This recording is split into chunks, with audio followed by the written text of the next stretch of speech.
नमस्कार दोस्तों, कैसे हैं आप लोग? आज की इस वीडियो में मैं आपके साथ बायोकॉन लिमिटेड कंपनी के जून क्वार्टर वन फाइनेंशियल रिजल्ट को डिस्कस करने जा रहा हूं। कंपनी ने अपने जून क्वार्टर वन फाइनेंशियल रिजल्ट को अभी कुछ दिन पहले डिक्लेयर किया था। तो आज की इस वीडियो में हम जानेंगे कि कंपनी का रिजल्ट कैसा रहा। देखिए, अगर मैं आपको इस रिजल्ट को शॉर्ट में बताऊं तो इस क्वार्टर में कंपनी की जो सेल्स है उसमें अराउंड जो है 14% की तेजी देखने को मिल रही है। तो इसके विपरीत कंपनी का जो नेट प्रॉफिट है उसमें अराउंड जो है 89% की यहाँ पर गिरावट देखने को मिली हुई है। अब हम जानते हैं कि इस गिरावट के पीछे के कारण को कि क्यों इतनी बड़ी जो है नेट प्रॉफिट में गिरावट हुई है। सबसे पहले बात कर लेते हैं कंपनी के रिवेन्यू के बारे में। देखिए, इस क्वार्टर में कंपनी की 3067 करोड़ की यहाँ पर रिवेन्यू देखने को मिल रही है। प्रीवियस क्वार्टर में देखेंगे तो 3385 करोड़। प्रीवियस ईयर में देखेंगे तो 2613 करोड़ की यहाँ पर रिवेन्यू देखने को मिल रही है।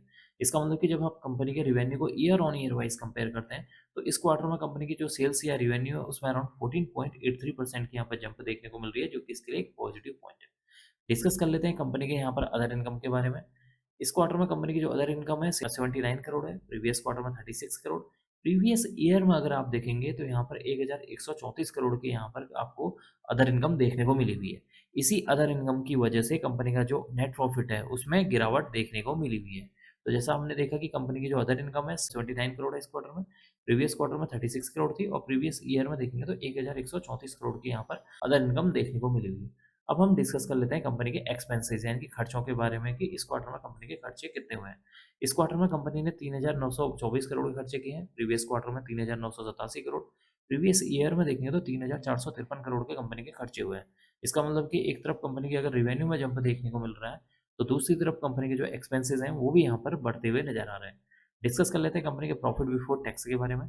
इस क्वार्टर में कंपनी का जो प्रॉफिट बिफोर टैक्स है 96 करोड़, प्रीवियस क्वार्टर में 486 करोड़। प्रीवियस ईयर में देखेंगे तो 1145 करोड़ देखने को मिला हुआ है। इसका मतलब कि इस क्वार्टर में कंपनी का जो प्रॉफिट बिफोर टैक्स है, जब हम उसको year on year wise compare करते हैं, कंपनी का जो प्रॉफिट बिफोर टैक्स है उसमें अराउंड 91% की गिरावट देखने को मिल रही है, जो कि इसके लिए एक नेगेटिव पॉइंट है। अब हम डिस्कस कर लेते हैं कंपनी के मुनाफे यानी कि नेट प्रॉफिट के बारे में कि एंड में कंपनी को कितने करोड़ का मुनाफा हुआ है। देखिए, यहाँ पर एंड में कंपनी को 89 करोड़ का मुनाफा, प्रीवियस क्वार्टर में 459 करोड़, प्रीवियस ईयर में देखेंगे तो 861 करोड़ का मुनाफा देखने को मिला हुआ है। इसका मतलब कि इस क्वार्टर में अगर हम कंपनी के मुनाफे को भी year on year wise compare करते हैं तो इस क्वार्टर में कंपनी का जो मुनाफा है उसमें अराउंड 89% की यहाँ पर गिरावट देखने को मिल रही है, जो कि इसके लिए एक निगेटिव पॉइंट है। डिस्कस कर लेते हैं कंपनी के ईपीएस यानी कि अर्निंग पर शेयर के बारे में।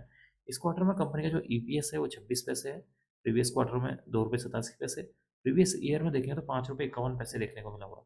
इसका मतलब कि इस क्वार्टर में कंपनी का जो ईपीएस है उसमें भी एक अच्छी खासी गिरावट देखने को मिली हुई है, जो कि इसके लिए एक नेगेटिव पॉइंट है। तो कुल मिलाकर देखा जाए इस क्वार्टर में कंपनी का जो रिजल्ट है काफ़ी निराशाजनक देखने को मिला हुआ है। कंपनी की जो सेल्स है उसमें अराउंड 14.83% की यहाँ पर तेजी देखने को मिल रही है। कंपनी का जो प्रॉफिट बिफोर टैक्स है उसमें अराउंड 91% की गिरावट देखने को मिली हुई है।